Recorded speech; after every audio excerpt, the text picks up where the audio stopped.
আরো একটা কারণে ঈমান নষ্ট হয়, সেটা কি? নবী বললেন, মান হালাফা বিগাইরিল্লাহি ফাকাদ আশরাক। কেউ যদি আল্লাহ ছাড়া অন্য কারোর নামে শপথ করে, ঈমান কি হবে বলেন না? নষ্ট হবে। কেউ যদি বলে মার কসম, বাপের কসম, দাদার কসম, ভাইয়ের কসম, কাবার কসম, আল্লাহ বলছেন নবী, মান হালাফা বিগাইরিল্লাহি ফাকাদ আশরাক। আল্লাহ ছাড়া কেউ যদি অন্য কারোর নামে শপথ করে, লোকটি মুশরিক হয়ে যায়, শিরিক করে।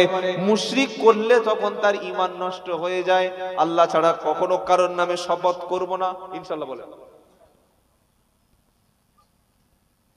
ছেলের হাতে মাথায় হাত দিয়ে মা বলছে, আমার ছেলের মাথায় হাত দিয়ে কসম করে বলছি আমি এই কাজটা করিনি, ঈমান থাকবে? স্বামীর মাথায় বলছে তুমি আমার মাথায় হাত দাও, আর আমি তোমার মাথায় হাত দিয়ে বলছি, কেন? বলে মাথায় হাত দিয়ে সত্য কথা বলো, আমার মাথায় কসম খেয়ে বলো তুমি আর কোনোদিন ওই মেয়ের সঙ্গে কথা বলবে না। এ তো শিরক, আল্লাহর সঙ্গে শিরক হলো। আল্লাহ ছাড়া অন্য কারোর নামে শপথ করা যাবে না, করলে ঈমান নষ্ট হবে। ঈমান নষ্টের আরেকটা কারণ শুনে রাখেন, ঈমান ভাঙার কারণ। কেউ যদি আল্লাহ ছাড়া পৃথিবীতে অন্য কাউকে রিজিক দাতা মনে করে, কি মনে করে? রিজিক দাতা, রাজ্জাক হলেন আল্লাহ। ইন্নাল্লাহা হুয়ার রাজ্জাকু যুল কুওয়াতিল মাতিন। আবার কোরআনে আল্লাহ অন্য জায়গায় বলছে, মা মিন দাব্বাতিন ফিল আরদি ইল্লা আলাল্লাহি রিজকুহা। 12 পারার প্রথম পৃষ্ঠায় 6 নম্বর আয়াতে 1 নম্বর লাইনে সূরা হুদের মধ্যে আল্লাহ পাক শুনিয়ে দিয়েছে, পৃথিবীতে এমন কোন প্রাণী নাই যে তার রুজির ব্যবস্থা আল্লাহ তাআলা গ্রহণ করে নাই। সবার রুজির দায়িত্ব যিনি নিয়েছেন তিনি কে? জোরে বলেন। কেউ যদি জমিকে মনে করে এই জমি আছে বলে আমি বেঁচে আছি, দোকানটা আছে বলে আমি বেঁচে আছি, আমার ব্যবসা বাণিজ্য আছে বলে তবে আমার খাওয়া হচ্ছে, তা না হলে আমার খাওয়া হতো না, এমন কথা কোনো মুমিনে কখনো ঈমানদার বিশ্বাস, জোরে বলো, করবে না। কারণ রুজির মালিক হলো আল্লাহ। অনেক মুসলমান ইদানিং বলে দেখছি একটা ছেলে, কটা? একটা। কেন রে ভাই? বলে না ঝামেলা, সব দিনকাল ভালো নয়, কি খাওয়াবো, কোথায় পড়াশোনা শেখাবো, একটাকে মানুষের মতো মানুষ করবো। কার মতো মানুষ করবো? মানুষ তুই করবি? হ্যাঁ, ছাগল কথা।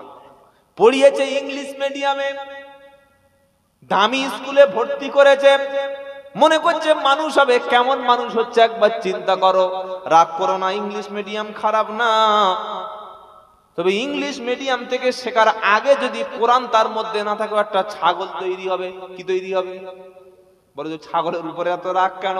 বাচ্চা ইংলিশ মিডিয়ামে গেল, মা খুব খুশি হলো, আমার বাচ্চা ইংলিশ মিডিয়াম থেকে ফিরে এসে ইংলিশে কথা বলবে। ম্যাডাম শিখিয়ে দিয়েছে, বাড়ি গিয়ে বলবে গুড মর্নিং। মাকে মা বলবে না, বলবে মাম্মি। কি বলবে বলো? বলো না। বাড়িতে গেছে ইংলিশ মিডিয়ামে, প্রথম দিন পড়েছে, একটু র্যাট ক্যাট স্যাট মোটামুটি ভালো ভালো ঝটঝট করে 2-4টে শিখে এসে বাড়িতে এসে বলছে গুড মর্নিং মাম্মি মাম্মি। মাম্মিটা কি রে? আচ্ছা মামি কাদের বলি আমরা ভাই? হ্যাঁ, মামুর বাংলা ভাষা, মামুর বউ, স্ত্রী, ওয়াইফ। মামার স্ত্রীকে আমরা বলি মামি। তো মাকে তোর মামু বিয়ে করে না, তো বাপ বিয়ে করেছে। কি বলছে না ছেলেরা? আপনারা দেখেননি নাকি শহরের ছেলেপুলেগুলো ইংলিশ বলে শিখেছে মাম্মি, ও মাম্মি, আর বাপকে কি বলছে? ড্যাডি। ছি ছি ছি ছি। হয় আব্বা বল, তা না হলে বাবা বল। বাবা তো বাংলা ভাষা, এটা কোনো লজ্জা আছে নাকি? বাবা, বাবা বল। আব্বা বল, আব্বু বল, ড্যাডি। ছি ছি ছি ছি। তওবা তওবা তওবা। কি শিখেছে দেখো, ইংলিশ মিডিয়াম থেকে শিখে আসলো। ওই ছেলে যখন মাধ্যমিক পাস করলো, তখন নামাজ নাই, রোজা নাই, পেশাবের সময় বসার দরকার নাই, আছে? বলেন না। হারাম হালাল তার কাছে কোনো আর কিছু নাই। সুদের মাল খাচ্ছে আর বলছে মৌলবীরা দেশটা ধ্বংস করেছে সুদকে হারাম বলে। ঈমান থাকবে? জোরে বলো। আচ্ছা, সুদ মৌলবীরা হারাম করেছে না আল্লাহ হারাম করেছে? কোন পৃথিবীর কোন বক্তার, পৃথিবীর কোন মৌলবীর কোন ক্ষমতা নাই একটা হারামকে হালাল বানানো, আরেকটা হালালকে হারাম বানানো। পৃথিবীর কোন ক্ষমতা মৌলবীর আছে? জোরে বলো। কারণ ইসলাম কমপ্লিট, ইসলামের মধ্যে বাড়ানো কমানো কোনো ক্ষমতা নাই। অনেকে বলে মৌলবীদের ঘুরন ফিরনের কল আছে, এটা বলে না? বলে না? যারা যারা পড়েছেন আগে তওবা পড়ুন, আগে 3 বার তওবা ইস্তিগফার পড়ুন, কলেমা পড়ে নিন, একবার তওবা বক্তব্য করুন। আল্লাহর কসম করে বলছি, মৌলবীর বাপেরও ঘুরন ফিরনের ক্ষমতা নাই। ইসলাম যতটুকু ঘোরাতে বলেছে ততটুকু। জোরে বলো। কেউ ধরুন নামাজ পড়ার জন্য বাড়ি থেকে ওযু করেছে, ওযু করার সময় ডান দিকের পাটা ভিজুইনি, মনে নাই, পাটা সব ধুয়েছে, কিন্তু ওযুর জন্য ডান পাটা ধুইনি। ওযু কি হবে? 75% হবে তো? 80% হবে না? আরে একটা অংশ ধুইনি, হবে না? হবে। ওই অবস্থায় যদি সে ব্যক্তি নামাজ পড়ে, তার নামাজ কেন হবে না? ওযু না করলে, পবিত্র অর্জন করলে তার নামাজ হবে না। কেউ যদি ভুলেও ওযু না করে নামাজ পড়ে, তার নামাজও কেন হবে না? পবিত্রতা অর্জন করা ফরজ। কেউ যদি ওযু করে ঘুমিয়ে পড়ে, ওযু ভাঙবে না? ভাঙবে না? ওযু ভাঙার কারণগুলো প্রথমে শুনুন, তারপর ঈমান ভাঙার কারণ বলছি। পেশাব করলে ওযু ভেঙে যায়, পায়খানা করলে ওযু ভেঙে যায়, পেশাব এবং পায়খানা রাস্তা থেকে কিছু বার হলে ওযু ভেঙে যায়। কেউ যদি ঘুমিয়ে পড়ে যায়, ওযুটা নষ্ট হবে। বেহুশ হয়ে গেলে ওযু নষ্ট হবে। কেউ যদি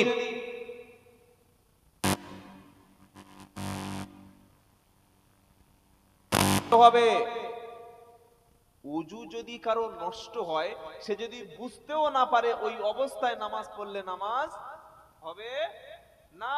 ঠিক তেমন ভাবে ওযু যেমন আমাদের অনেকের ভেঙে যায়, আমাদের ঈমানটাও ভেঙে যায়, এটা জানা আছে?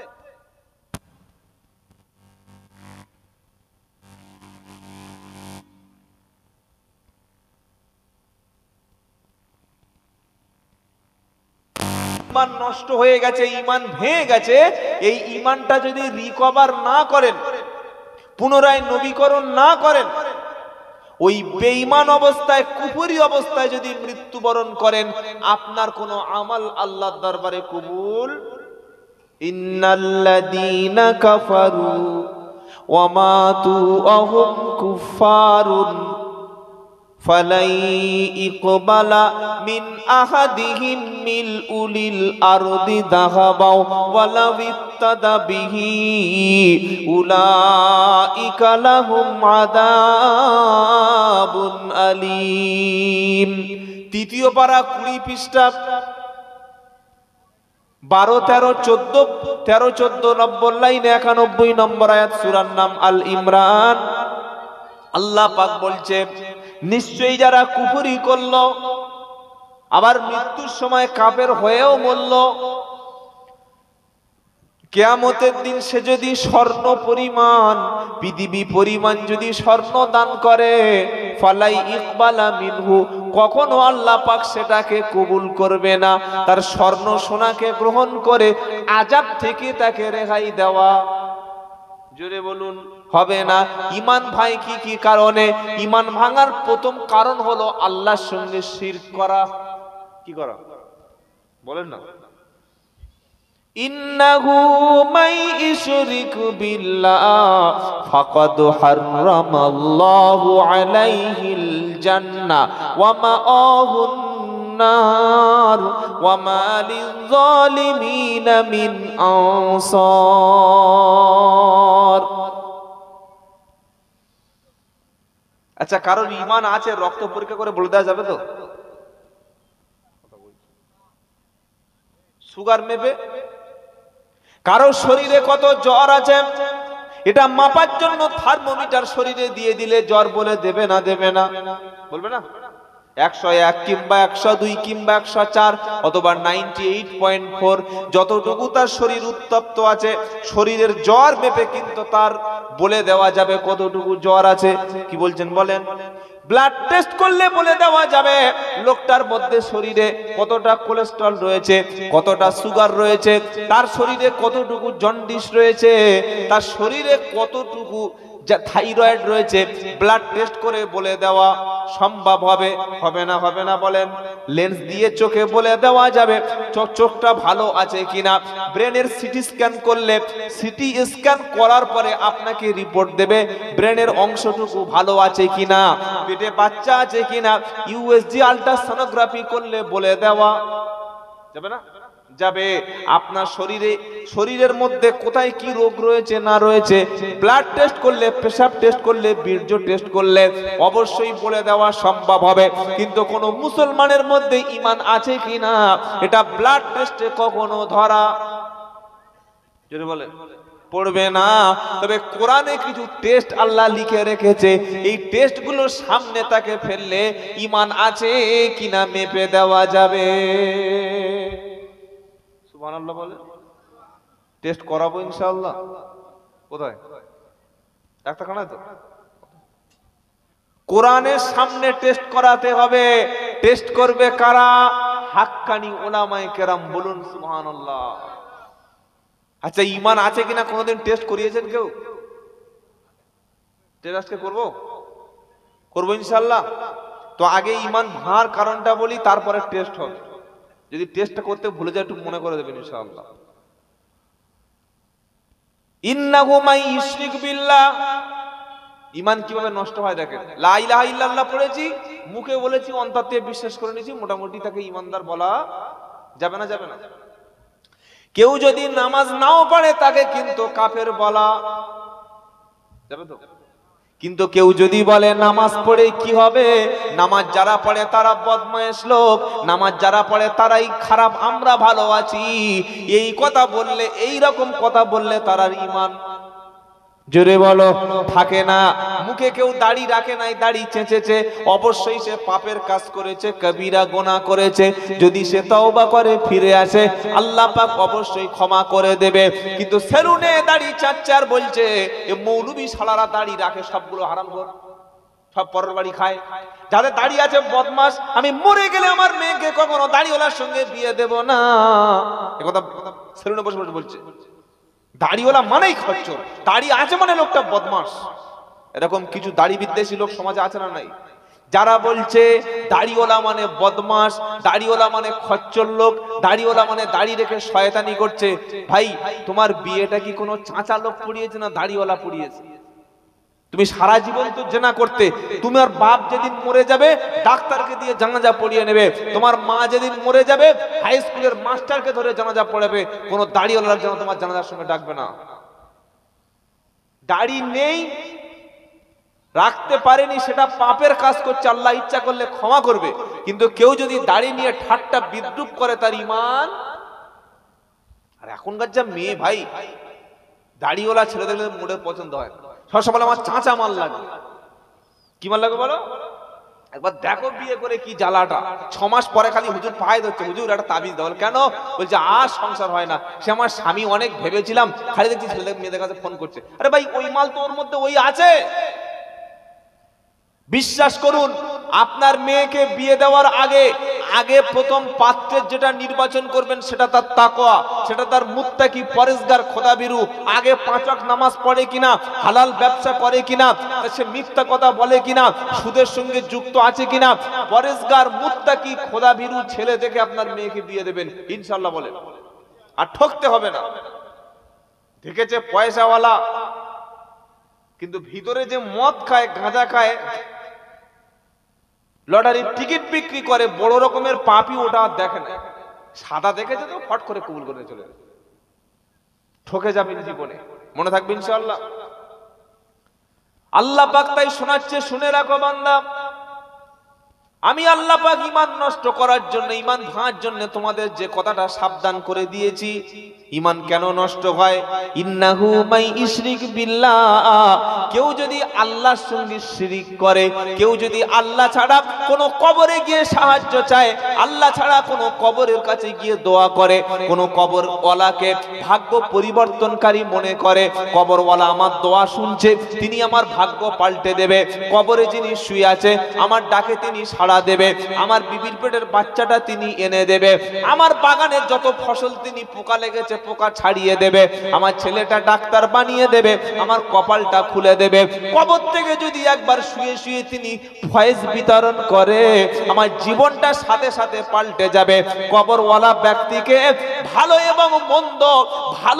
এবং মন্দ মনে করা, এটার নাম হলো সম্পূর্ণ ঈমান ধ্বংসের কারণ শিরক। মনে থাকবে ইনশাআল্লাহ।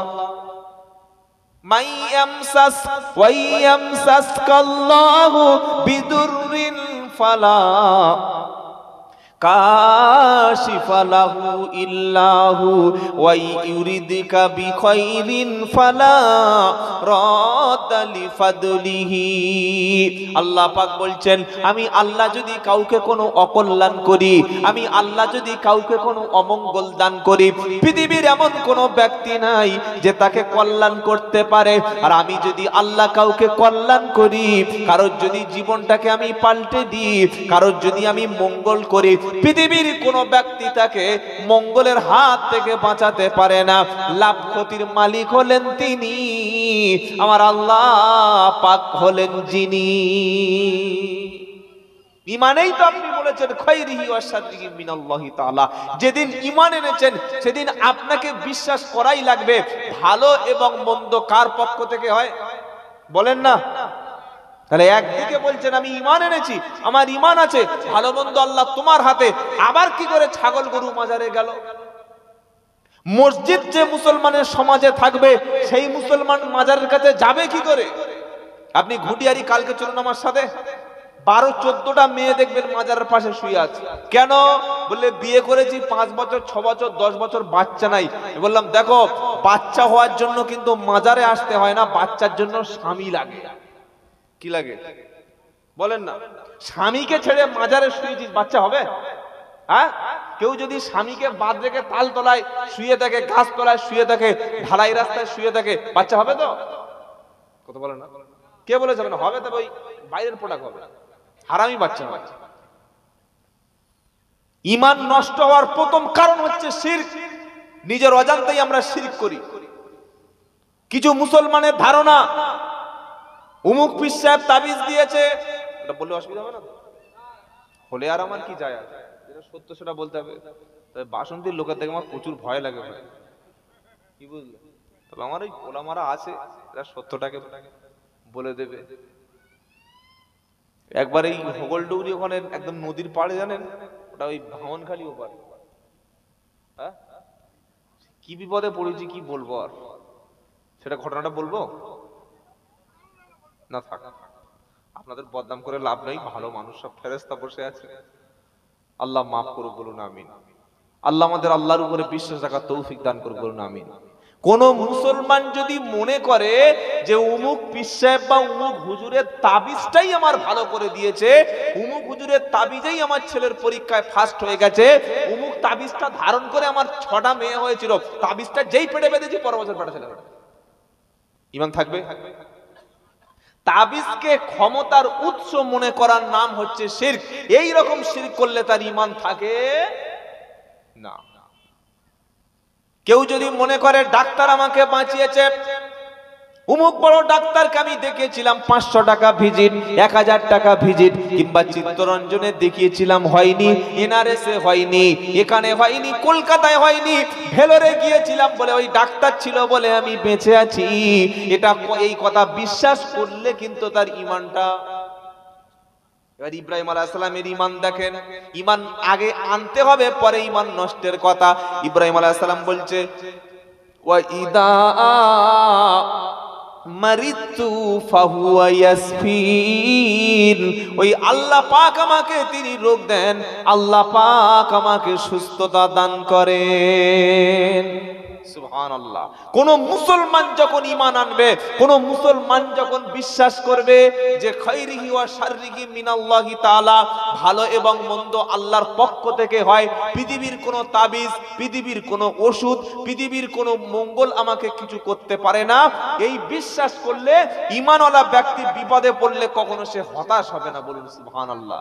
মাইয়াকুনাতু মির রাহমাতি রাব্বিহি ইল্লাল্লাহুন। আল্লাহ পাক বলছেন কেবলমাত্র গোমরা, কেবলমাত্র পথভ্রষ্ট, কেবলমাত্র পথভ্রষ্ট লোকেরাই আল্লাহর রহমত হতে নিরাশ হয়ে যায়। এই ঈমান ভাঙার এক নম্বর কারণ হলো কবরে যিনি আছে, মাজারে যিনি আছে, তাকে সাহায্যকারী মনে করা হলো ঈমান ধ্বংসের কারণ। দুই নম্বর কি বলেছি? তাবিজ হোক, কবর হোক, কবজ হোক, পৃথিবীর কোন ব্যক্তি, পৃথিবীর কোন বস্তুকে ক্ষমতার উৎস মনে করা, পৃথিবীর কোন বস্তু আপনাকে কল্যাণ এবং অকল্যাণ করতে পারে, এটা বিশ্বাস করলেই তার ঈমানটা, যদি বলেন, নষ্ট হয়ে যাবে। ওষুধকে কিংবা ডাক্তারকে ক্ষমতার উৎস মনে করলে ঈমান নষ্ট হয়ে যাবে। কথা মনে থাকবে ইনশাআল্লাহ। কাউকে যদি গায়েবের খবর উনি রাখে, এই কথাটা যদি কারোর সম্পর্কে ধারণা করি যে ইনি গায়েব জানে, ইনি অদৃশ্যের খবরটা জানে, অন্য জায়গায় বসে বসে আমার এখানে কি হচ্ছে বলে দিতে পারে, এটাও বললে তার ঈমানটা, জোরে বলেন, নষ্ট হবে। অনেক ভণ্ড বেদাতি বক্তা বলে আমার নবী হলো আলিমুল গায়ব। বললে কেন? বলে আল্লাহর নবী মদিনা থেকে তিনি পৃথিবীর সমস্ত উম্মত কি করছে না করছে, নবী তিনি সবকিছু বুঝতে পারেন। এমন কি আমরা যেখানে বসে বসে মিলাদ পড়ছি, আল্লাহর নবীও মদিনা থেকে তিনি মিলাদ এসে হাজির হয়ে আমাদের সঙ্গে দাঁড়িয়ে গেছে। নবীর আলিমুল গায়ব, শুনতে পাচ্ছেন না? পারে না? এবার আল্লাহ পাক বলছে গায়বের খবর জানে একমাত্র কে? জোরে বলেন। গায়ব মানে অদৃশ্য, যেটা চোখে দেখা যায় না। আমি আব্দুল্লাহ জুবাইর বক্তব্য করছি, আমার চেয়ারের পিছনে যদি কিরকম আমাকে চপল মারে, বলে হাত তোলা, আমি দেখতে পাবো। আর আপনার পিছনে কি আছে আপনারা দেখতে পাচ্ছেন। প্যান্ডেলের উপরে আপনাকে গালাগালি করছে না, বদদোয়া করছে না, দোয়া করছে, সেটা জানতে পারবেন? সম্ভব না। মাটির 3 মিটার নিচে কি হচ্ছে জানা যাবে? যাবে না। খালের উপরে কি হচ্ছে বোঝা যাবে না। নদীর উপরে কি হচ্ছে বোঝা যাবে না। প্যান্ডেলের উপরে কি হচ্ছে বোঝা যায় না। গায়েব মানে অদৃশ্য। আপনি চোখে যেটা দেখতে পাচ্ছেন না, সেই জায়গায় কি হচ্ছে এর খবরটা যিনি জানেন তিনি হলেন, জোরে বলো, পৃথিবীর কোন ব্যক্তিকে তিনি গায়েব জানে। তিনি হুগলি থেকে বসে, হাওড়া থেকে বসে, বর্ধমান থেকে বসে, দক্ষিণ 24 পরগনা ভক্তের অবস্থাটা কি, ভক্তের মনে মনে কি হচ্ছে, আমি যে হুজুরকে ভালোবাসি, ওই হুজুর 24 পরগনা থেকে বসে, হুগলিতে, হাওড়া থেকে, বাঁকুড়া থেকে, মেদিনীপুর থেকে বসে আমার এলাকার খবরটা তিনি চোখ বুজিয়ে বলে দিতে পারে। এটা বিশ্বাস করলেও তার ঈমানটা কেন নষ্ট হবে? এবার কোরআনের রেফারেন্স, কুল্লা আমলিকু লিনাফসি নাফআ ওয়ালা দাররান ইল্লা মাশা আল্লাহ ওয়ালাউ কুনতু আ'লামুল গায়ব লাস্তাকসারতু মিনাল খায়র ওয়া মা মাসসানিয়াসু। 9 নম্বর পারা 14 নম্বর পৃষ্ঠায় 1 নম্বর লাইনের 188 নম্বর আয়াত, সূরার নাম আল আরাফ। আল্লাহ পাক বলছেন, কুল, হে নবী আপনি বলুন, লা আমলিকু লি নাফসি নাফআ ওয়ালা দাররা, নবী আপনি বলুন, আপনি আপনার নিজের জীবনের লাভ এবং ক্ষতির মালিক আপনি নন। শুনতে পেলেন? আল্লাহ বলছেন কুল, নবী বলো, লা আমলিকু লি নাফসি নাফআ ওয়ালা দাররা। এর পরেও যদি কোনো পীর সাহেবকে, কোনো বুজুর্গ ব্যক্তিকে, কোনো আলেমকে, কোনো মৌলবীকে, কোনো পাকড়িওয়ালাকে তিনি আমার লাভ করবে, তিনি আমার কল্যাণ করবে, তিনি আমার ক্ষতি করবে, তার দোয়ায় আমার কপালটা খুলে যাবে, সে ফু দিলে আমার ব্যবসা ভালো হবে, সে আমাকে অনেক কিছু করে দিতে পারে, এটা বিশ্বাস করলে আপনার ঈমান আছে কিনা প্রশ্নের মধ্যে ফেলে দেবে। আল্লাহ পাক শোনাচ্ছে, কুল, হাবিব বলুন, লা আমলিকু লিনাফসি নাফসি নাফআও ওয়ালা যাররা। নবী আপনি বলুন, আপনি আপনার নিজের কল্যাণ এবং অকল্যাণের মালিক নন। কে বলছে? নবী।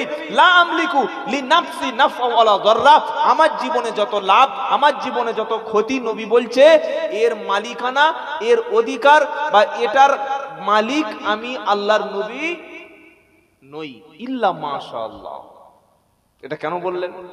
আল্লাহ যদি চান বা আল্লাহর ইচ্ছা সেটা অন্য ব্যাপার, কিন্তু নিজের জীবনের লাভ বা ক্ষতির মালিক আমি নবী নই। কে বলছেন?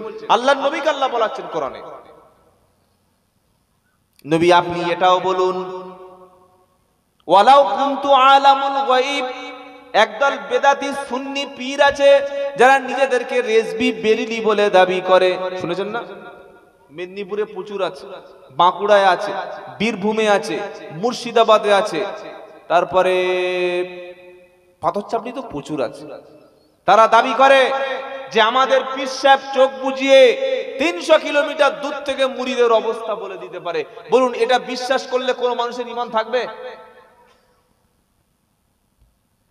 চোখ বুজে একটা মানুষ 300 কিলোমিটার দূর থেকে একটা ঘটনা বলে দিচ্ছে।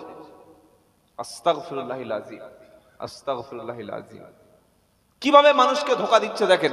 অথচ আল্লাহর নবী সাল্লাল্লাহু আলাইহি সাল্লামের ঘটনা একটা বলি বুখারী শরীফ থেকে। এই বিশ্বাসটা প্রথমে রাখতে হবে যে গায়েবের খবর, অদৃষ্টের খবর, কোথায় কি হচ্ছে না হচ্ছে, অদেখা যেটা ভবিষ্যতে কি হচ্ছে, অমুক জায়গায় কি হচ্ছে, এই সমস্ত সবকিছুর জ্ঞান, সবকিছুর খবর কে রাখেন? জোরে বলেন, আল্লাহ।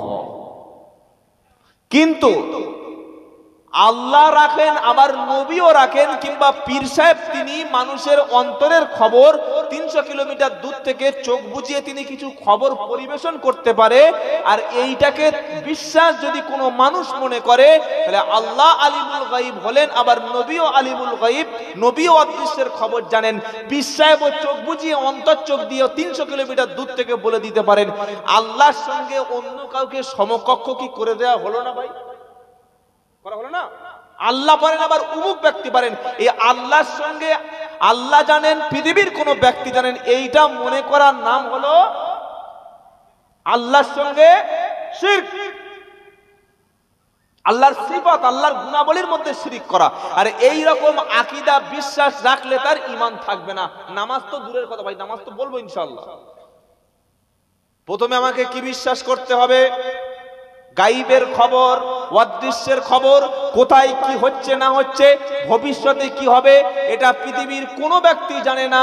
একমাত্র যিনি জানেন তিনি কে? জোরে বলেন। অনেকে বলবে না হুজুর আপনি ভুল বলছেন, আল্লাহর নবী সাল্লাল্লাহু আলাইহি ওয়াসাল্লাম তো কবরের খবর বলে দিয়েছেন, বলবে না? ওই বেদাতীদের মুখের ভাষা। নবী তো জাহান্নামের খবর বলেছেন, আখিরাতের কথা বলেছেন, তো নবী কি কবরের আযাব দেখেছে? এবার প্রশ্ন কি, আল্লাহ তার রাসূলকে যেটা দেখিয়েছেন ততটুকু তিনি বলেছেন, বলুন সুবহানাল্লাহ। ঈমানটা কেন দামি? আর ঈমানটা টিকে রাখার জন্য প্রথমে আল্লাহর উপরে যে বিশ্বাস রাখতে হবে, আলিমুল গায়বি ওয়াশ শাহাদাতি হুয়ার রহমানুর রহিম। গায়বের খবর কে রাখেন? জোরে বলেন, আল্লাহ। আল্লাহ ছাড়া পৃথিবীতে গায়বের খবর কেউ। ওয়ালাউ কুনতু আ'লামুল গায়ব লাস্তাকসারতু মিনাল খায়র। আল্লাহ পাক বলছেন নবী বলুন, নবী বলছে যদি আমি অদৃশ্যের খবরটা জানতাম, যদি গায়েবের খবরটা জেনে নিতাম, ভালো মন্দ সবকিছু যদি আমি গায়েবের খবর হিসাবে জেনে নিতাম, তাহলে কোনো খারাপ জিনিস আমাকে স্পর্শ করত না। যত লাভ, যত উপকার, যত কল্যাণ সবকিছু আমি করতে পারতাম। জীবনে অকল্যাণ আমাকে কখনো স্পর্শ করত না। যারা বলছে আমার পীর সাহেব চোখ বুজিয়ে হুগলি থেকে, হাওড়া থেকে 24 পরগনার কটা কি ক্ষতি হচ্ছে বলে দিতে পারে, কিংবা আমার নবী গায়েবের খবর জানতেন, এই বিশ্বাসটা কোনো মুসলমান আহলে সুন্নাতুল জামাত কেউ করতে পারে না। কথা মনে থাকবে। তবে আল্লাহ তার রসুলকে যতটুকু গাইবের খবর জানিয়েছেন জিব্রাইল দ্বারা ততটুকু তিনি জানেন। মনে থাকবে ইনশাআল্লাহ।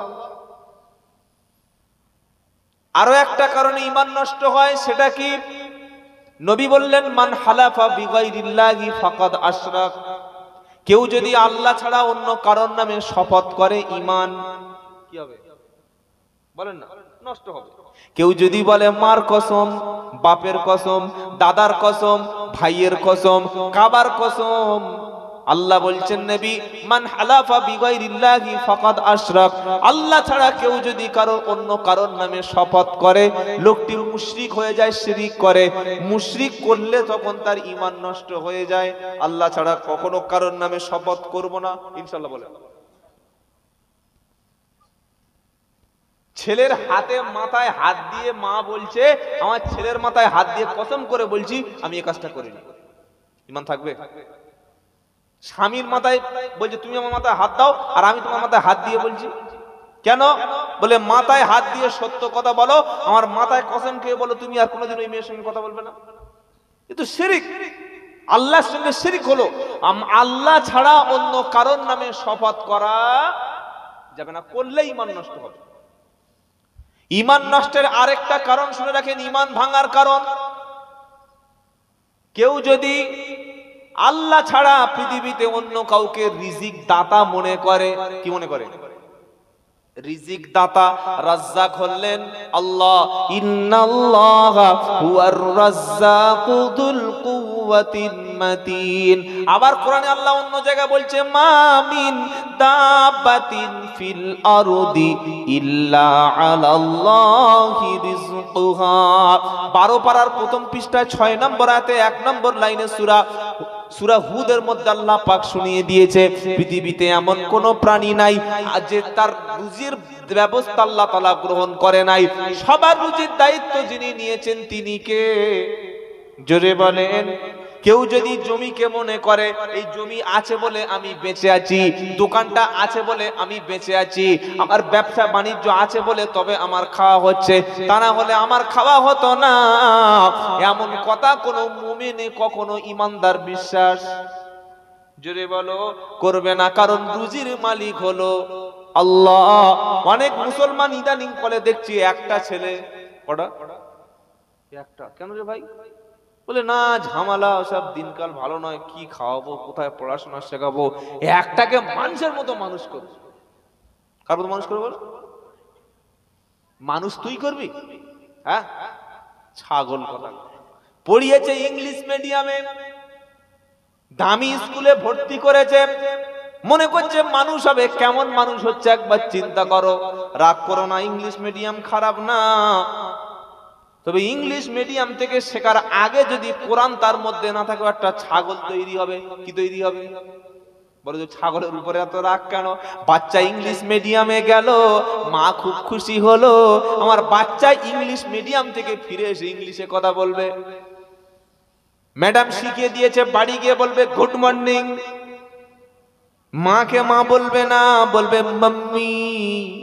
কি বলবে বলো? বলো না। বাড়িতে গেছে ইংলিশ মিডিয়ামে, প্রথম দিন পড়েছে, একটু র্যাট ক্যাট স্যাট মোটামুটি ভালো ভালো ঝটঝট করে 2-4টে শিখে এসে বাড়িতে এসে বলছে গুড মর্নিং মাম্মি মাম্মি। মাম্মিটা কি রে? আচ্ছা মামি কাদের বলি আমরা ভাই? হ্যাঁ, মামুর বাংলা ভাষা, মামুর বউ, স্ত্রী, ওয়াইফ। মামার স্ত্রীকে আমরা বলি মামি। তো মাকে তোর মামু বিয়ে করে না, তো বাপ বিয়ে করেছে। কি বলছে না ছেলেরা? আপনারা দেখেননি নাকি শহরের ছেলেপুলেগুলো ইংলিশ বলে শিখেছে মাম্মি, ও মাম্মি, আর বাপকে কি বলছে? ড্যাডি। ছি ছি ছি ছি। হয় আব্বা বল, তা না হলে বাবা বল। বাবা তো বাংলা ভাষা, এটা কোনো লজ্জা আছে নাকি? বাবা, বাবা বল। আব্বা বল, আব্বু বল, ড্যাডি। ছি ছি ছি ছি। তওবা তওবা তওবা। কি শিখেছে দেখো, ইংলিশ মিডিয়াম থেকে শিখে আসলো। ওই ছেলে যখন মাধ্যমিক পাস করলো তখন নামাজ নাই, রোজা নাই, পেশাবের সময় বসার দরকার নাই, আছে? বলেন না।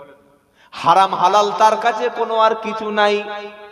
সুদের মাল খাচ্ছে আর বলছে মৌলবীরা দেশটা ধ্বংস করেছে, সুদকে হারাম বলে। ঈমান থাকবে? জোরে বলো। আচ্ছা, সুদ মৌলবীরা হারাম করেছে না আল্লাহ হারাম করেছে? কোন পৃথিবীর কোন বক্তার, পৃথিবীর কোন মৌলবীর কোন ক্ষমতা নাই একটা হারামকে হালাল বানানো, আরেকটা হালালকে হারাম বানানো। পৃথিবীর কোন ক্ষমতা মৌলবীর আছে? জোরে বলো। কারণ ইসলাম কমপ্লিট, ইসলামের মধ্যে বাড়ানো কমানো কোনো ক্ষমতা নাই। অনেকে বলে মৌলবীদের ঘুরন ফিরনের কল আছে, এটা বলে না? বলে না? যারা যারা পড়েছেন আগে তওবা পড়ুন, আগে 3 বার তওবা ইস্তিগফার পড়ুন, কলেমা পড়ে নিন, একবার তওবা বক্তব্য করুন। আল্লাহর কসম করে বলছি, মৌলবীর বাপেরও ঘুরন ফিরনের ক্ষমতা নাই। ইসলাম যতটুকু ঘোরাতে বলেছে ততটুকু। জোরে বলো। কিভাবে মৌলবীদের ঘুরন ফিরনের কল ইসলাম ঠিক করে দিয়েছে। একজন ব্যক্তি দাঁড়িয়ে নামাজ পড়তে পারছে না, আল্লাহ পাকের নবী বলছে তুমি দাঁড়িয়ে না নামাজ পড়তে, সল্লি কাইমা, তুমি দাঁড়িয়ে নামাজ পড়ো। দাঁড়িয়ে নামাজ যদি না পড়তে পারো, ইসলাম কি বলছে? নামাজ কাজা করে ঘুমো নাকি? বসে নামাজ পড়ো।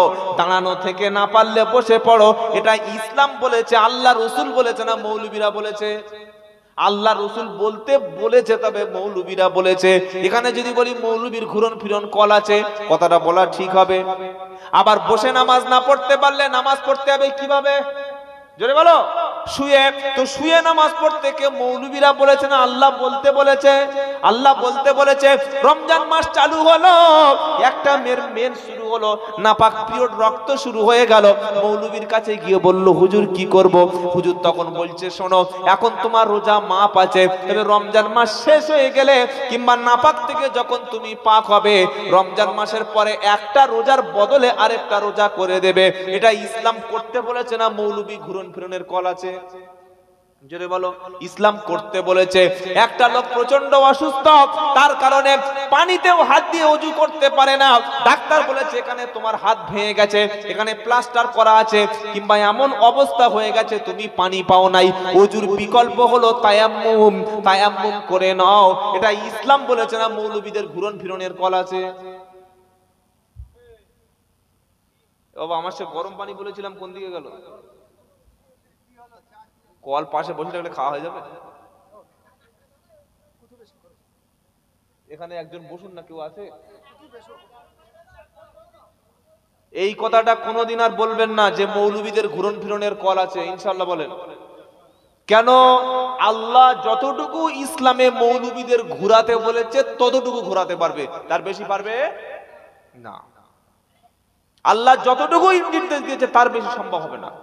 পৃথিবীর সমস্ত মৌলবীরা মিলে, শুনে রাখো, পৃথিবীর সমস্ত ইমাম সাহেব মৌলবী সাহেবরা মিলে যদি বলে যে যে ব্যক্তি গরিব বা খাওয়া হচ্ছে না, ঘর বাঁধতে পারে না, প্রচন্ড ক্যান্সার রোগীর চিকিৎসায় মারা যাচ্ছে, সে যদি অল্প করে সুদ খায় তার জন্য জায়েজ হতে পারে, এটা পৃথিবীর কোনো মৌলবীর ক্ষমতা আছে? ক্ষমতা নাই, কারণ আল্লাহ তো হালাল করে নাই। তবে শূকরের মাংস, শুনছেন আপনারা, শূকরের মাংস কঠিন পরিস্থিতিতে, মরা মাংস কঠিন পরিস্থিতিতে, মাজুরতা অবস্থায়, যেখানে অন্য কোনো উপায় নাই, শূকরের মাংস বা মরা মাংস, সেই ক্ষেত্রে তার জন্য সামান্যটুকু পরিমাণ খাওয়া হালাল, চলবে, চলবে জীবন বাঁচানোর জন্য। গোটা কোরআনুল কারিমে ভালো করে শুনে রাখেন কেন মৌলবীদের দোষ দেন ঘুরন ফিরনের কল আছে। কোরআনে শূকরের মাংসকে 4 জায়গায় হারাম করা আছে। সূরা বাকারার 173 নম্বর আয়াতে, সূরা মায়েদার 3 নম্বর আয়াতে, সূরা নাহালের 115 নম্বর আয়াতে, সূরা আনআমের 142 নম্বর আয়াতে। আল্লাহ পাক গোটা কোরআনুল কারীমের মধ্যে 4 জায়গায় শূকরের মাংসকে হারাম করেছে। যেমন 173 নম্বর আয়াতে আল্লাহ পাক বলছেন, ইন্নামা হাররামা আলাইকুমুল মাইতাতা ওয়াদ-দামা ওয়া লাহমাল খিনজির ওয়ামা উহিল্লা বিহি লিগাইরিল্লাহ ফামানিদতুররা গায়রা বাগিন ওয়ালা আদিন ফালা ইসমা আলাইহি ইন্নাল্লাহা গফুরুর রহিম। এটা দ্বিতীয় পারা 5 পৃষ্ঠা প্রথম লাইনে 173 নম্বর আয়াতে পাবেন। ইন্নামা হাররামা আলাইকুমুল মাইতাতা। এই যে ভাই আমার দিকে ভালো, চা সবাইকে পাইকারি দিও না, পাশে রেখে দাও, যদি কেউ চা প্রেমিক হয় উঠে এসে খেয়ে নেবে, আর আমি নেমে গেলে মুফতি সাহেব যখন আসবে 5 মিনিট ইচ্ছা মতো দিয়ে দেবেন, চা খেয়ে নেবে। চা খাওয়ার চাইতে আমাদের রুহের খোরাকটা খুব দরকার বেশি। কি বলছেন আপনারা? হ্যাঁ, যদি কারোর খাওয়ার ইচ্ছা হয় আপনি রাখুন, এসে খেয়ে যাবে, অসুবিধা নেই, বা একটু হাতের ইশারা করবেন, আমি খাবো, নিয়ে যাবেন, এটা লজ্জার কিছু নয় ভাই। যারা খাবে তারা ভাববে যে সালা আমরা খাচ্ছিলাম 12টা বাজিয়ে দিল, আবার গালাগালি করবে। যাদের প্রয়োজন এসে খেয়ে যাবে, আপনারা রেগে গেলেন না তো? আল্লাহ কোরআনে বলছে ইন্নামা হাররামা আলাইকুমুল মাইতাতা ওয়াদ-দামা ওয়া লাহমাল খিনজির। ভালো করে শুনুন, কেন মৌলবীদের বলেন ঘুরন ফিরনের কল আছে? নিশ্চয়ই আল্লাহ তাআলা হারাম করেছে মাইতাতা মৃত বস্তু, ওয়াদ-দামা রক্ত, ওয়া লাহমাল খিনজির শূকরের মাংস, ওয়া মা উহিল্লা বিহি লিগাইরিল্লাহ, আল্লাহ ছাড়া অন্য কারোর নামে উৎসর্গকৃত কোন বস্তু। 4টি জিনিস হারাম, এখানে শূকরের মাংস হারাম। শুনে রাখেন ভালো করে। এবার আল্লাহ বলছেন ফামানিদতুর, মূল নুকতাটা এখানে লুকিয়ে আছে।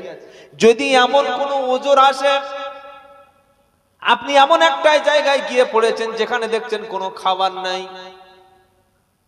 শুধুমাত্র মরা মাংস আছে, মরা গরু আছে, শূকরের মাংস আছে, হালাল খাবার কোথাও নাই, আর এমন পরিবেশ সেখানে না খেলে কয়েকদিন পরে আপনি মারাই যাবেন, অপশন কি আছে?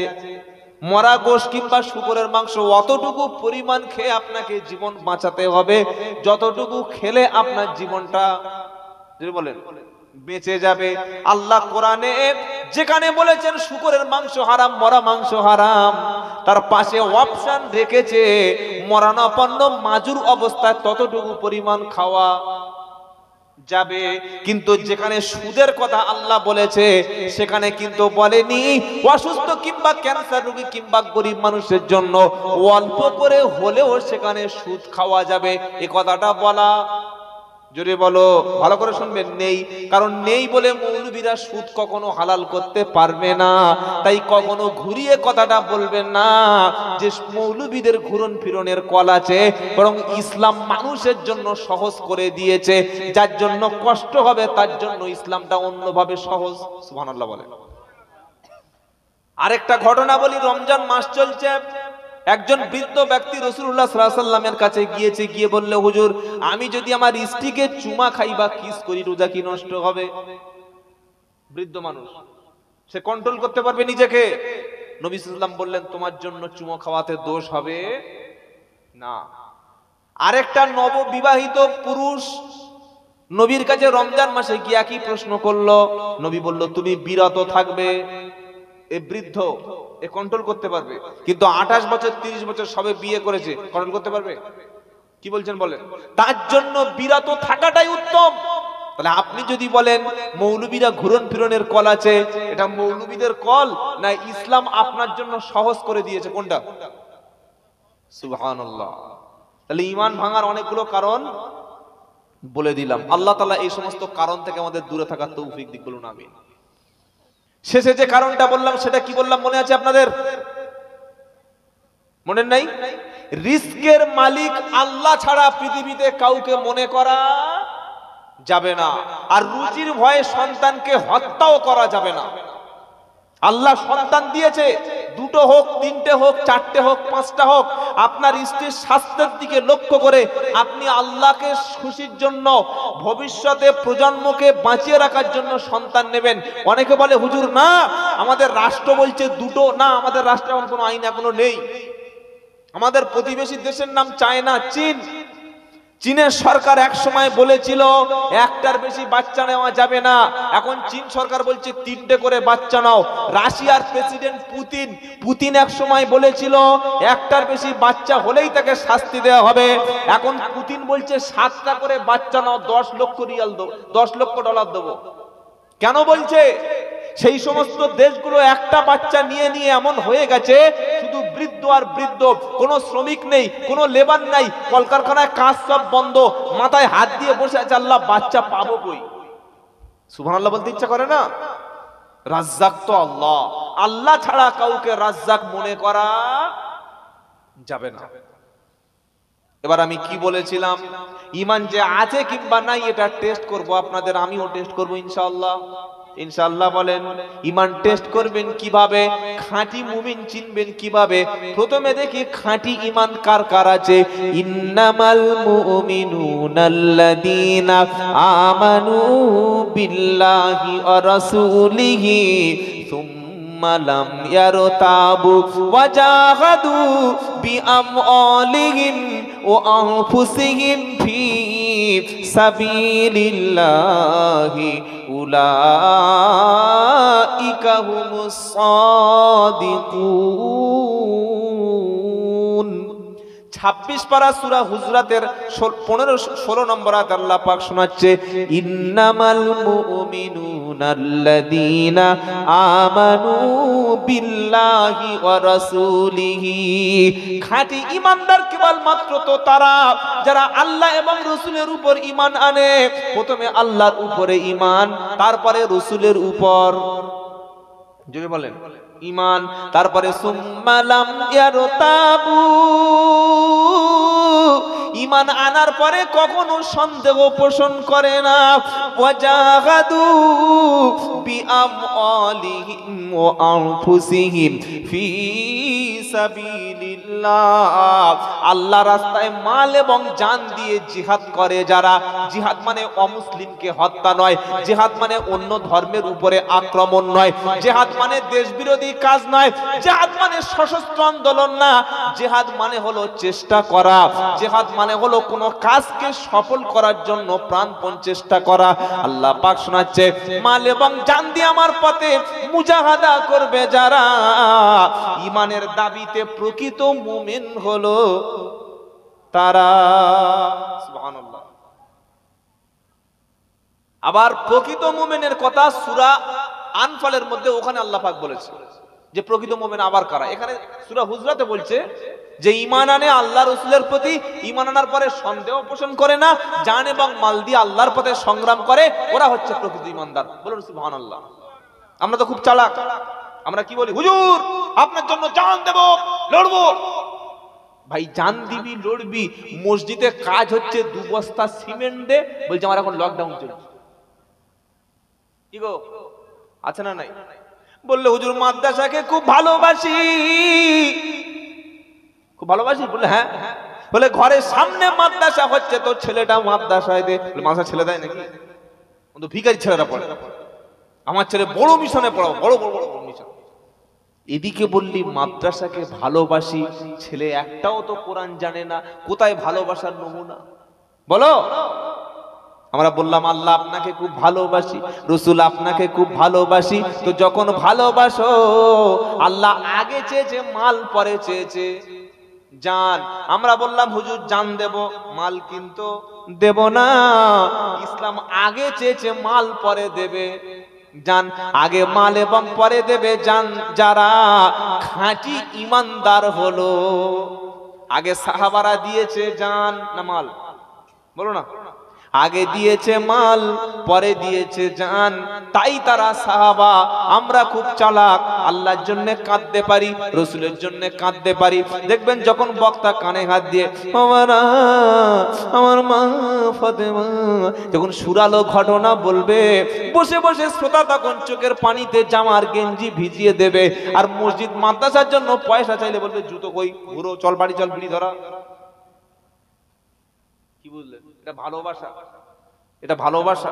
সকলে বলুন আগে মাল দেব, পরে জান দেব। বলুন ইনশাআল্লাহ। আল্লাহ আপনাদের কবুল করুক, বলুন আমিন। সূরা আনফালের মধ্যে কিছু খাঁটি মুমিনের টেস্ট লিখে দিয়েছেন আল্লাহ। সুবহানাল্লাহ বলেন। কি মুমিনের টেস্ট? ইন্নামাল মুমিনুনাল্লাযীনা ইযা যুকিরাল্লাহু ওয়াজিলাত কুলুবুহুম ওয়া ইযা তুলিয়াত আলাইহিম আয়াতুহু যাদাতুহুম ঈমানা ওয়া আলা রাব্বিহিম ইয়াতাওয়াক্কালুন আল্লাযীনা ইউকিমুনাস সালাতা ওয়া মিম্মা রাযাকনাহুম ইউনফিকুন উলাইকা উলাইকা হুমুল মুমিনুনা হাক্কান লাহুম দারাজাতুন ইনদা রাব্বিহিম ওয়া মাগফিরাতু ওয়া রিজকুন কারীম।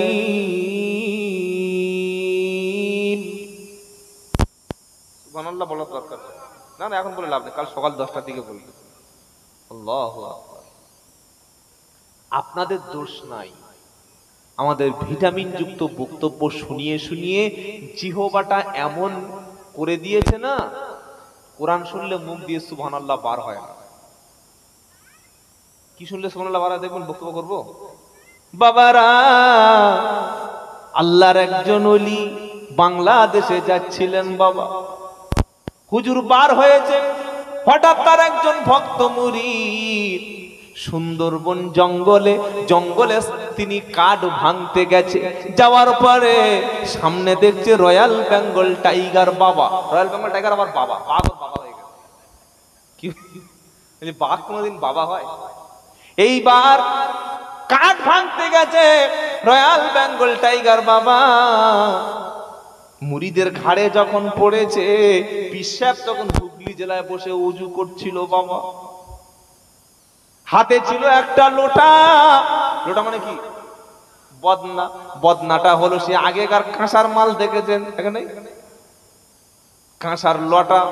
ওই লোটাটা হুগলি জেলা থেকে চেলে দিল, ওটা এসে সুন্দরবন জঙ্গলে বাঘের নাকে পড়লো বাবা। এইবারে বাঘ ছেড়ে দিয়ে যখন জঙ্গলের মাঝখানে চলে গেল, পরদিন হুজুরের সামনে একজন ব্যক্তি লোটা নিয়ে হাজির হয়ে গেল। লোটায় দেখছে একটু দুমড়ে গেছে, দাগ বসে গেছে, টুপে গেছে। মুরিদরা তো অবাক, এই লোটার গায়ে কেন দুমড়ে যাওয়া টুপে যাওয়া দাগ? সবাই বলছে ব্যাপারটা কি? তখন ওই মুরিদ বলছে তোমরা জানো না, গতকাল বিকাল 4:30 সুন্দরবন জঙ্গলে আমাকে যখন বাঘ নিয়ে টেনে যাচ্ছিল, হঠাৎ আমার পীর সাহেব হুগলি থেকে বসে তার কাস্পের চোখ খুলে গেল, 3 নম্বর চোখটা খুলে গেল। তিনি চেলে দিয়েছে লোটা 200 কিলোমিটার দূর থেকে, বাঘ মার খেয়ে পালিয়ে গেছে। সেই বদনা দরবারে হাজির। জোরে বলো। এইরকম বক্তব্য হলে তখন আর সুবহানাল্লাহ বলা যাবে না, তখন আপনি আপনি বার হয়ে যাবে। আচ্ছা, এই বক্তব্য কোন স্কুলের পড়া ছেলে বিশ্বাস করবে? যে ছেলেটা সায়েন্স পড়েছে, তার সাধারণ একটা জ্ঞান আছে, একটা বদনার ওজন যদি 1 থেকে 1.5 কেজি হয়, সেই ওজনের বদনাটা হুগলি জেলা থেকে এসে কোনোদিন সন্দেশখালি পড়তে পারে কিনা? এই বাবাজিরা, এই ভণ্ডামিগুলো আপনাদের শুনিয়ে শুনিয়ে শুনিয়ে আপনাদের কান এখন ঝালাপালা। যখন কোরআন বলি তখন আর শুনতে ভালো লাগে না, হাদিস বললে শুনতে ভালো লাগে না, নবী সাহাবাদের জীবনী শুনতে ভালো লাগে না, এরকম বদনা চালা ঘটনাগুলো শুনতে ভালো লাগে। আল্লাহ মাফ করে দিক, সকলে বলুন আমিন। আপনি ঠিকই প্রশ্ন করেছেন, দোষ আমাদের, আমরাই তো সমাজকে ধ্বংস করেছি কিছু ব্যক্তি। সেজন্য আপনাকে আলেম চিনতে হবে, বক্তা চিনতে হবে, যাকে তাকে এই দাওয়াত করে মঞ্চে চাপিয়ে দেবেন না, বড় ক্ষতি হয়ে যাবে। আর স্টেজে এরকম যোগ্য ওলামা বসিয়ে রাখবেন, যেন ভুল বললে সঙ্গে সঙ্গে ধরতে পারে, ভাই এটা হাদিস বিরোধী কথা বলছেন, আকীদা বিরোধী কথা বলছেন, শিরকের পক্ষে দাওয়াত দিচ্ছেন, গায়বের খবর পিছাপকে চাপিয়ে বলবেন না। কথা মনে থাকবে ইনশাআল্লাহ। একটা মানুষ হুগলি থেকে বদনা চলে দিল, বিজ্ঞান দ্বারা মিথ্যা কথা। একটা বদনা 200 কিলোমিটার দূরে কিভাবে যেতে পারে?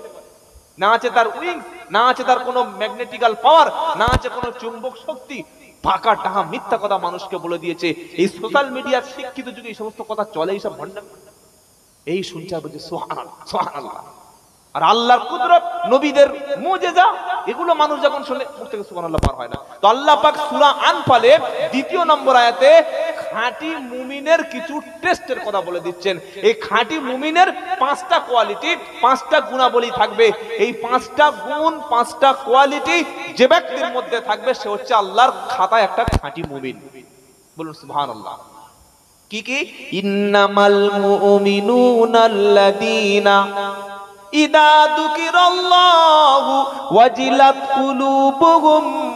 নিশ্চয়ই কেবল মাত্র খাঁটি মুমিন, খাঁটি বিশ্বাসী তারা, আল্লাহর নাম শুনলে যাদের অন্তঃকরণের মধ্যে কম্পন তৈরি হবে, শরীর কাঁপবে না ভাই। যখন জিকির হবে, আল্লাহ স্মরণ যখন হবে, অন্তর কাঁপবে না, শরীর কাঁপবে। কি বলছেন? আর এখন জিকিরের নামে শরীর কাঁপছে। হল হল হল হল হল। বাংলাদেশে দেখেন নাই চরমনাই পীর, উজানির পীর, ভণ্ড পীর, যত ভণ্ডদের আড়ত সব বাংলাদেশে। হাক্কানি পীর যদি একটা থাকে, 99টা ভণ্ডদের দখলে। এরকম যদি এতক্ষণ জিকির করতাম, ওখান থেকে কাঁচা দিয়ে মাইক দুমড়ে ভেঙে প্যান্ডেলে দেখে ঝুলছে। আপনি দেখেছেন এরকম? দেখেন নাই? আচ্ছা বলুন তো, আল্লাহর নবী যখন জিকির শিখিয়েছিলেন, আবু বকর সিদ্দিক, ওমর ফারুক জিকির করেছে না করেন? কই কোনদিন তো ওমর ফারুক রাদিয়াল্লাহু আনহু জিকির করতে করতে আবু বকর সিদ্দিকের ঘাড়ে উঠে পড়েনি? পড়েছে? কখনো বিলাল রাদিয়াল্লাহু তাআলা আনহু জিকির করতে করতে আবু হুরায়রা চেপে ধরেনি? তাহলে এই ভণ্ডামিটা আসলো কোত্থেকে? আসল ধর্মটাকে এরা দূরে সরিয়ে রেখে ভণ্ডামিটা মানুষের কাছে আশিক দেখাচ্ছে। কিন্তু কোরআন বলছে খাঁটি মুমিন আল্লাহর নাম শুনলে অন্তরটা কেঁপে যাবে, জিকিরের সময় মনের মধ্যে একটা আলাদা মেজাজ তৈরি হবে।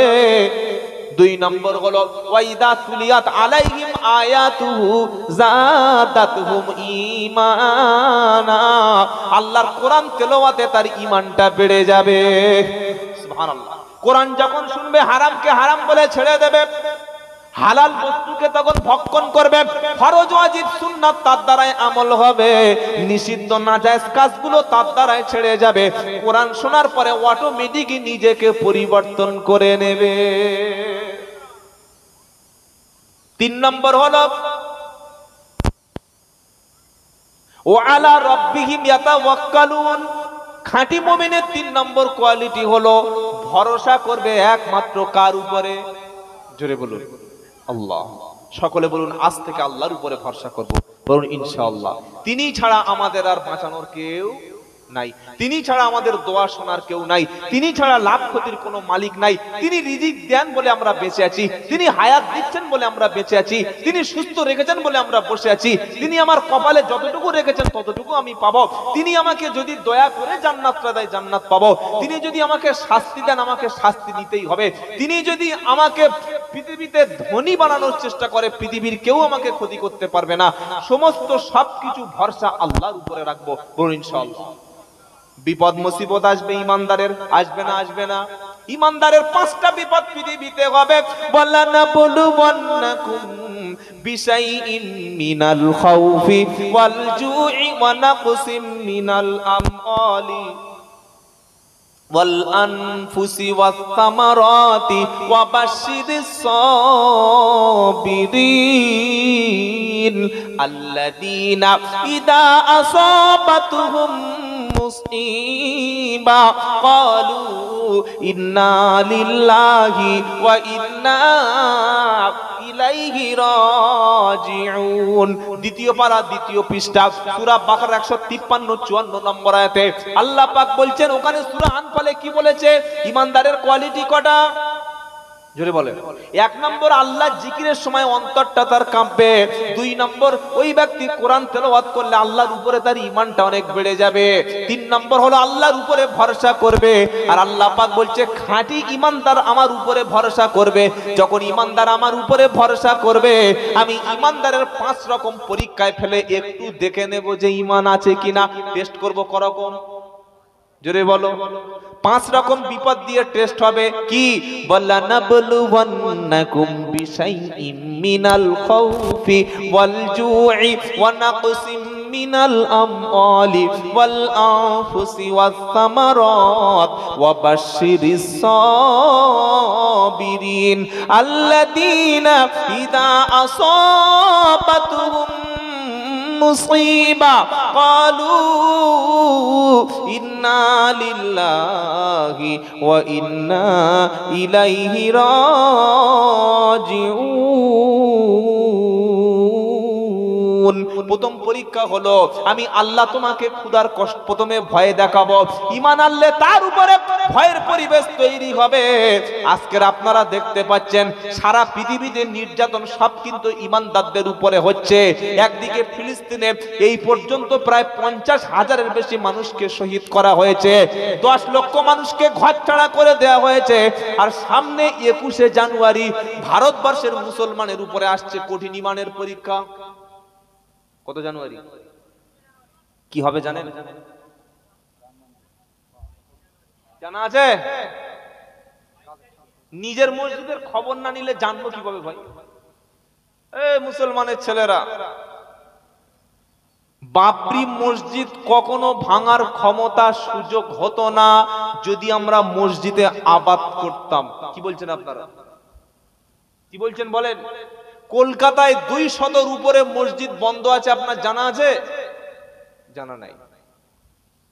এই যে আমাদের বর্তমান পরিস্থিতি, আমাদের যুবক ছেলেদেরকে মোবাইল এক, 2 নম্বর নেশা জাতীয় বস্তু গাঁজা, মদ আর চুল্লু তাড়ি,